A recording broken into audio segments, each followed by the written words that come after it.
Welcome to our channel. Imagine sitting quietly on a bench in your own neighborhood, only to be treated like a threat because of who you are and how you look. What would you do if the very people sworn to protect you saw you as a problem instead of a person? Today's story is about courage, truth, and standing strong even when the world seems to be against you. Before we dive in, if you find this story powerful, inspiring, or important, please take a moment to like this video and subscribe to our channel. Your support means everything and helps us share stories that need to be heard. To everyone who has already liked and subscribed, we pray for you now. May you be blessed with good health and strength. May every challenge you face be met with ease and solutions. May you find freedom from debt and peace in your heart. To those who are healing, may your recovery be swift and complete. May goodness flow into every part of your life. We invite you to share your thoughts on this story in the comments below. How does it make you feel?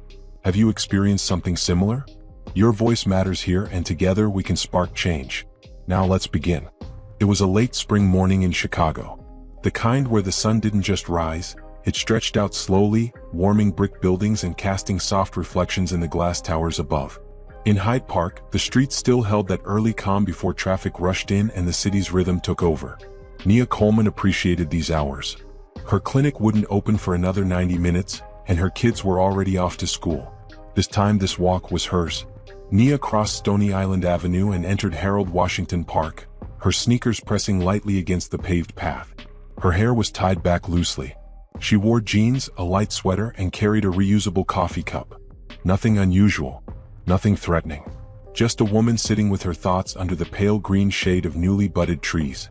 She chose a bench near the lakefront trail, the one facing the water. It was quiet there, distant from the basketball courts and dog walkers. She sat, exhaled, and took a sip of her coffee. The lake shimmered in the light, and in the distance, the white sails of a lone boat danced along the horizon. For a few minutes, Nia allowed herself to do nothing, to simply be. But someone saw her. From a townhouse window across the street. A figure behind sheer curtains holding a phone. Watching too long. Measuring too much. They didn't come out or say anything. They just dialed and whispered, the kind of fear that gets taken seriously. Nia didn't know any of this yet. She was scrolling through an article on maternal health policy when the first police cruiser pulled up. Slowly. Quietly. She noticed it but didn't react. It was a public bench. It was a public morning. She had every right to be there. The second car came a minute later. Now she looked up. Two officers stepped out. One male, one female. Both white. Both wearing that alert look, half ready, half rehearsed. "Good morning, ma'am," the male officer said. "Can we speak with you for a moment?" Nia nodded, confused but calm. "Is something wrong?" "We received a call about a suspicious person in the area," he said. "You matched the description." Nia blinked. She looked around. "I'm just sitting here." The female officer offered a thin smile. "May we see some identification?" "Why?" Nia asked, her voice still steady. "Am I being accused of something?" "No, ma'am. It's just a routine check." Nia reached slowly into her tote bag and handed them her ID. They stepped back to run it. Within seconds, everything shifted. A third cruiser arrived. The male officer returned, ID in hand, but now with a different tone. "Ma'am, we need you to stand up." "What? Why?" He hesitated. "Just for safety. Standard protocol." Nia stood, her hands still visible. Then the cuffs came out. "Wait," she said. "I haven't done anything." The female officer took her arm gently but firmly. "We just need to detain you until we sort this out."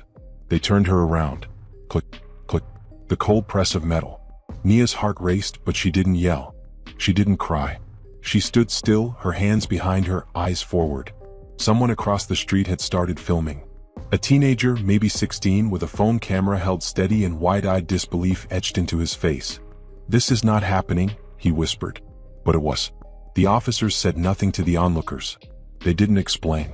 They simply stood there, two uniforms and a woman in cuffs beside a coffee cup and a half-read article on her phone. And then came the hum of a different engine. Not a cruiser. Not a city vehicle. A black SUV turned the corner and slowed to a crawl. From the driver's side stepped out a tall man in a perfectly pressed dress uniform. Major General Damon Coleman. Nia's husband. He didn't raise his voice. He didn't rush. He walked across the grass with a calm so cold it burned. "What is going on here?" he asked, his baritone low and sharp. The male officer stiffened. "Sir, we're responding to a call." "That's my wife," Damon said. You're detaining a physician on her morning walk. Do you understand what that looks like? The female officer stepped back. We didn't know. You didn't ask, he cut in. You saw a black woman on a bench and escalated. He looked at Nia. Her eyes met his. She gave a small nod. Take the cuffs off. Now. Silence followed. Then the key turned. Her wrists were free again, red and sore. The teenager's camera was still rolling. Nia picked up her bag. Damon didn't say another word to the officers. He simply offered his arm to his wife, and together they walked toward the SUV. Before getting in, he turned once more to face the street. To the person who called this in, he said, voice carrying, I hope you enjoyed the show, because now the country is about to hear what your fear looks like. He got in. They drove away. But the story didn't. It was already out. And it was only just beginning. By noon, the video had spread beyond Chicago. What started as a 32-second clip, grainy and recorded from a teenager's cell phone, was reposted by a local blogger who recognized the man in uniform. Within the hour, news stations were editing together segments. Online platforms lit up. The hashtags began, hashtag Nia Coleman, hashtag BenchWhileBlack, hashtag Lakeview Drive. But inside the Coleman household, the silence was heavier than the digital uproar. Nia sat on the living room couch, her wrists wrapped in a cold compress. Her youngest, Layla, had just returned from school and was upstairs, headphones on, oblivious to the news. Damon paced the hallway, phone pressed to his ear, speaking in short, clipped sentences. Their eldest, Xavier, 19 and home from college for the weekend, stood in the doorway, jaw clenched. They had you in cuffs, he said, not for the first time. You didn't resist. You weren't yelling. And still. I know, Nia said quietly. No, Mom, you don't. I mean, you do, but you shouldn't have to. Damon stepped in. The mayor's office already called. They're scrambling. So is CPD Internal Affairs. Everyone's in damage control mode. They can keep their statements, Nia replied. The damage is done. Xavier turned to his father. They didn't know who she was, right? That's what makes this worse. Because if they had known, maybe they would have hesitated. But they didn't. She was just a black woman to them. Sitting. Damon didn't answer right away. He had seen it before. In uniform, he commanded respect. But out of it, in jeans and a hoodie on a Sunday trip to the grocery store, he became someone else to strangers. Suspicion had no logic. It never asked credentials. Nia leaned forward, rubbing her temples. I'm not ready to be anyone's symbol. You already are, Xavier said. That night, the doorbell rang. Nia opened it to find a woman she didn't recognize, short hair, trembling hands, and tears already on her cheeks. I'm sorry, the woman said. I live across the street. I didn't mean. I just saw someone sitting there and I thought. Nia didn't flinch. You thought I didn't belong. The woman nodded, ashamed. I wanted to apologize in person, she whispered. Damon had stepped beside his wife now. An apology doesn't undo harm, he said. But at least you brought it to our doorstep instead of hiding behind blinds. The woman looked down, then back up. It wasn't just fear. It was the world I've lived in. The stories I've been told. I never questioned them. You did today, Nia said, voice calm. And now you know. The woman walked away, slowly. The next day, reporters camped near their block. Neighbors peeked from windows, unsure whether to wave or retreat. But the real storm had already moved online. The video sparked commentary from civil rights attorneys, celebrities, and community leaders. A local journalist published an op-ed titled, The Bench, the Doctor, and the Divide. Public officials scrambled to align themselves on the right side of outrage. That weekend, Nia received an invitation to speak at a city forum on racial bias and policing. She declined. I'm not ready, she told Damon. I'm still untangling what happened. It wasn't just about me being handcuffed. It was about being unseen.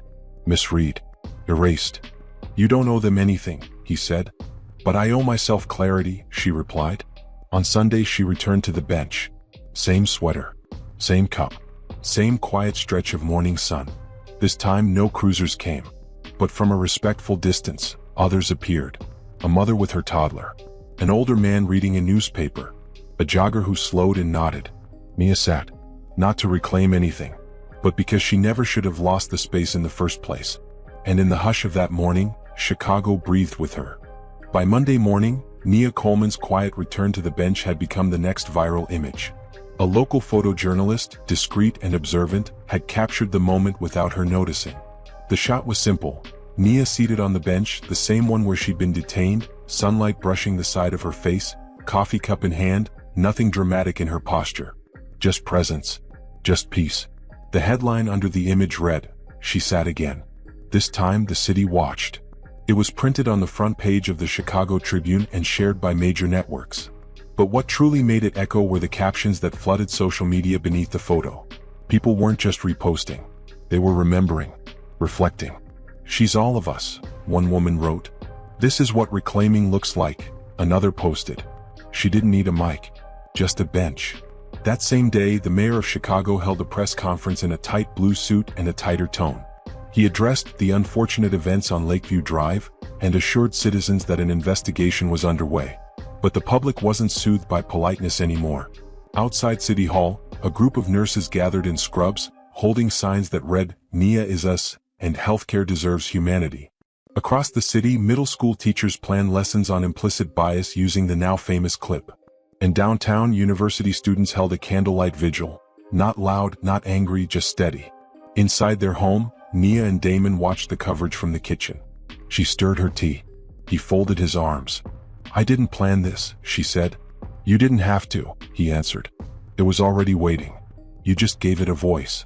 The CPD announced that both officers involved had been placed on administrative leave pending review. Lieutenant Bledsoe, who'd made the initial call, issued a short, carefully worded apology. But public trust wasn't swayed. Not this time. Because this time, people remembered every name that had come before Nia's.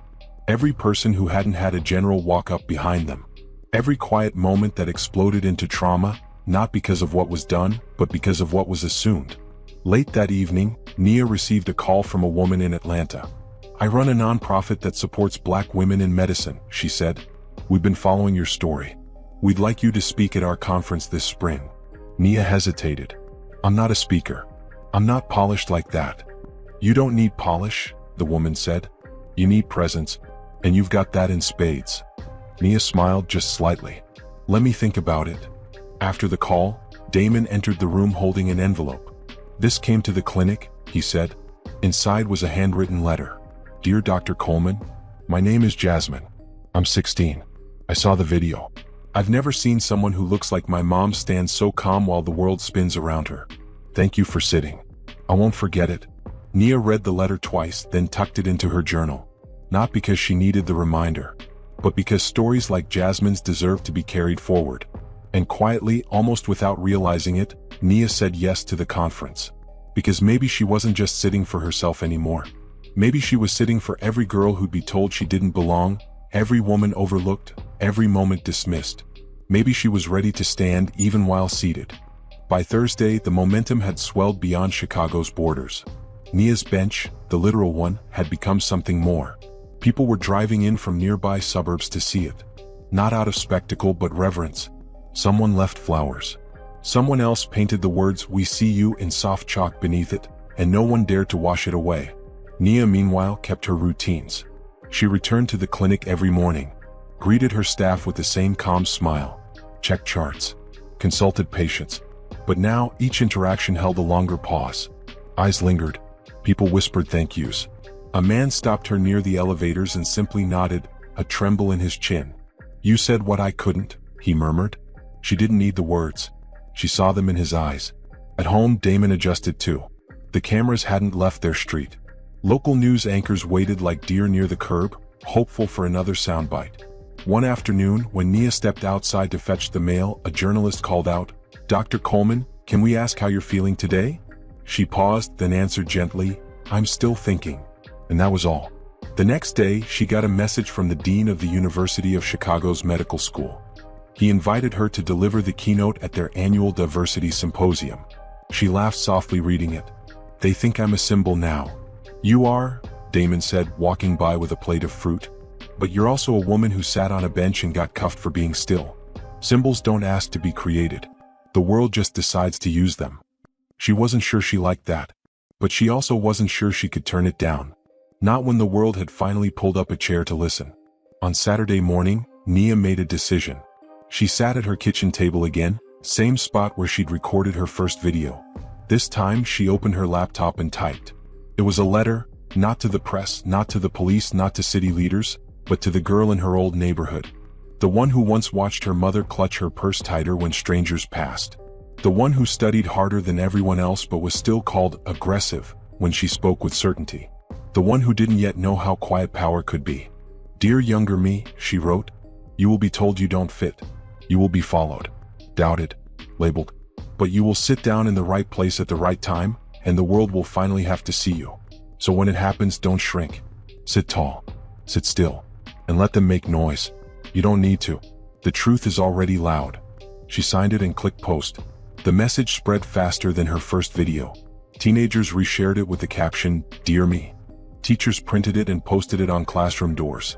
Elders framed it and added it to church bulletins. For the first time, Nia felt the echo of her own voice bouncing back through others. But what shook her most was what came next. That evening, her clinic's receptionist forwarded her an anonymous email.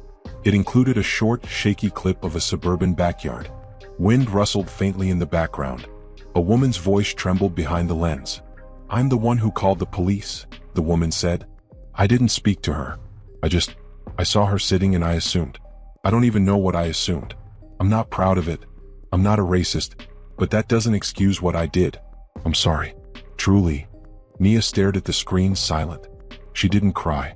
She didn't rage. She just closed the laptop and sat back in her chair. Damon entered the room, saw her face, and asked, "What happened?" "She apologized," Nia said. "Do you believe her?" "I don't know," she whispered. "But I believe the world heard what it needed to." That night, the city's official website launched a new initiative, Equity in Community Encounters. Promises of better training, deeper reviews, accountability. Sounded good. It looked polished. But Nia knew change didn't live in press releases. It lived in the silence after an apology. In the faces of girls who found courage in her calm. In the hands of strangers leaving chalk messages on a bench. She didn't need to respond to the woman. The city had already begun speaking for her.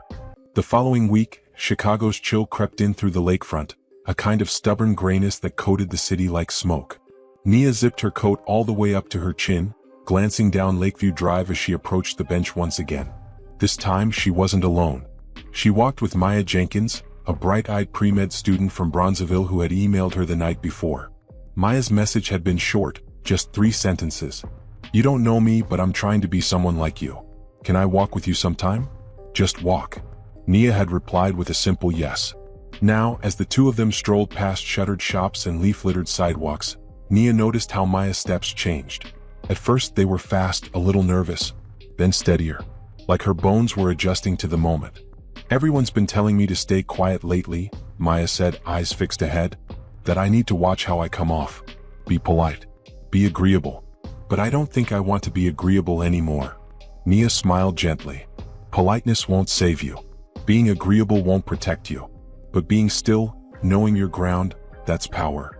Maya nodded slowly. "Like what you did on the bench." Nia stopped in front of it, placing her gloved hand on the backrest. "No," she said softly. "What I did was nothing. It's what they did that made it something." Maya looked at her. "But you didn't back down." Nia turned toward her and said, "Backing down isn't about running. Sometimes it's what happens inside you. When you let someone shrink your worth." "I didn't let them." The wind rolled past, ruffling Maya's curls. She reached into her coat pocket and pulled out a small folded card. It was a photo of the bench, Nia seated calmly, handcuffed but dignified. Below it, in Maya's handwriting, were the words, "Stillness is not silence." "I keep this with me," she said, handing it to Nia. "It reminds me who I want to be." Nia held the card delicately, then handed it back. "Keep it. One day someone else will need it too." They sat together for a moment, not speaking, just watching as 2 young boys on bikes zoomed past. A dog barked down the street. A distant train horn groaned somewhere in the north. Then Maya asked something that made Nia pause. "Do you ever get tired of being strong all the time?" Nia exhaled deeply. "Every day. But strength doesn't mean you never fall. It just means you get up slower, quieter. You keep going even when no one is clapping." Maya nodded, her jaw set. They walked back toward the train station, passing a mural Nia had never seen before. It was painted across the side of a grocery store, bright oranges, soft blues, and in the center, a black woman sitting on a wooden bench. The words beside her read, "Seen, heard, still here." Nia stopped and stared. She had never posed for it. never spoken to the artist. But someone somewhere had watched, had listened, had captured the quiet resistance of that day and turned it into color. And that, she thought, was the whole point. Not to be remembered for pain, but for presence. As they reached the turnstile at the station, Maya tapped her Ventra card and turned back. "Thanks, Dr. Coleman." Nia gave her a nod. "Anytime." As the young woman disappeared down the platform steps, Nia stood for a moment beneath the flickering train schedule board. Then she began her own walk home. Not fast, not slow, just steady. The morning sunlight filtered through the dusty windows of the small community center on South Cottage Grove Avenue, casting long shadows on the rows of folding chairs set up for the day's meeting. Inside, a mix of neighbors, activists, and local officials gathered, their faces a patchwork of hope, skepticism, and weariness. Nia stood near the back, arms crossed, watching the crowd settle. Her clinic staff were here too. Some came because they believed in the cause, others because they felt obligated. But everyone felt the weight of what had happened, the tension between words and actions. The room buzzed as the community liaison began speaking about the new policy proposals for bias training and police accountability. They talked about steps forward, engagement, dialogue. The phrases sounded rehearsed, like promises layered with loopholes. Nia's phone vibrated in her pocket. A message from Maya. People are waiting for something real, not just words. Nia glanced at the front again, the city official nodding confidently while outlining plans that seemed to prioritize optics over change. Then Nia stepped forward. The room fell silent. Her voice was calm but firm. "I'm not here to debate policy this morning. I'm here to remind us what's at stake." She paused, scanning faces. This isn't just about one woman sitting on one bench. It's about every person who has ever been made invisible, who has ever been doubted because of where they live, what they look like, or the color of their skin. Murmurs rippled through the crowd. Nia continued. "I sat there handcuffed and silent not because I accepted it, but because I was waiting for a system that should have protected me to remember its purpose. That waiting is over." She let the words sink in, then looked directly at the police officers present. "You have a choice. You can be the face of change or the reason change is delayed." An officer in the front row shifted uncomfortably. Nia's gaze softened just a little. "But change doesn't happen by sitting still or waiting for permission. It happens when we stand together, hold each other accountable, and demand justice in ways they cannot ignore." The crowd erupted into applause. Some faces glowed with new determination, others with doubt. Later, as the meeting wrapped up, Nia was approached by a reporter. "Dr. Coleman, what's next for you?" She smiled, but it wasn't a quiet smile. "It's time for a quiet revolution.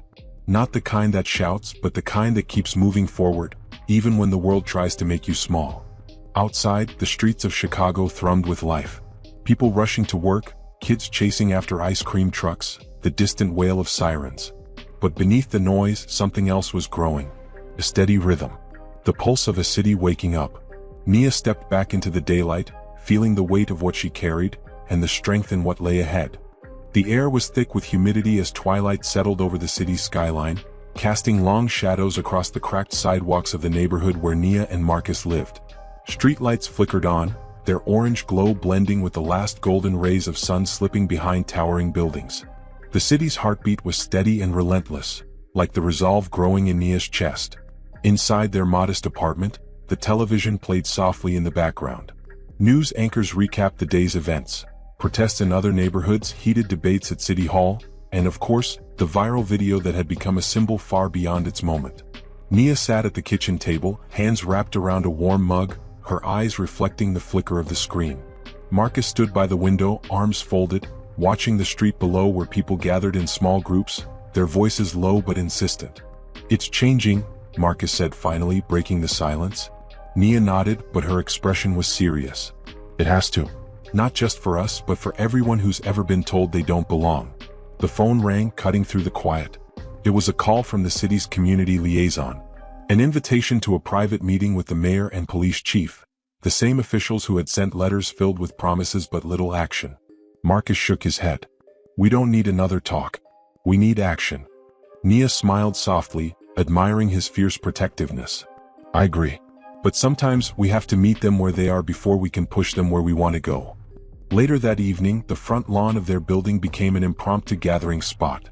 Neighbors came with candles, signs, and stories, each one carrying the weight of lived experience. The quiet of the night was pierced by a chorus of voices, rising in solidarity and hope. Nia stepped forward again, her voice steady as she spoke to the crowd.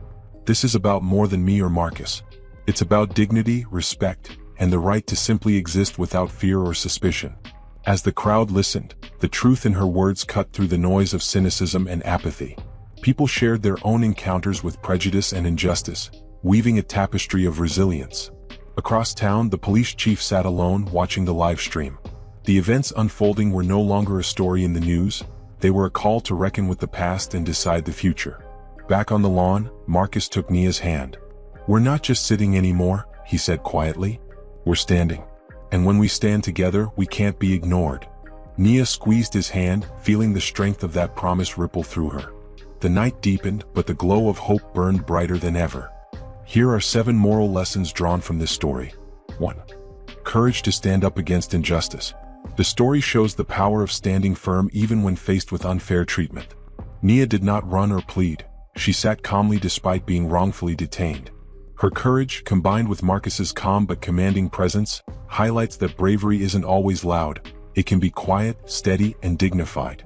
Standing up against injustice takes strength, and sometimes that strength comes from within and from knowing your worth. 2. The importance of speaking your truth.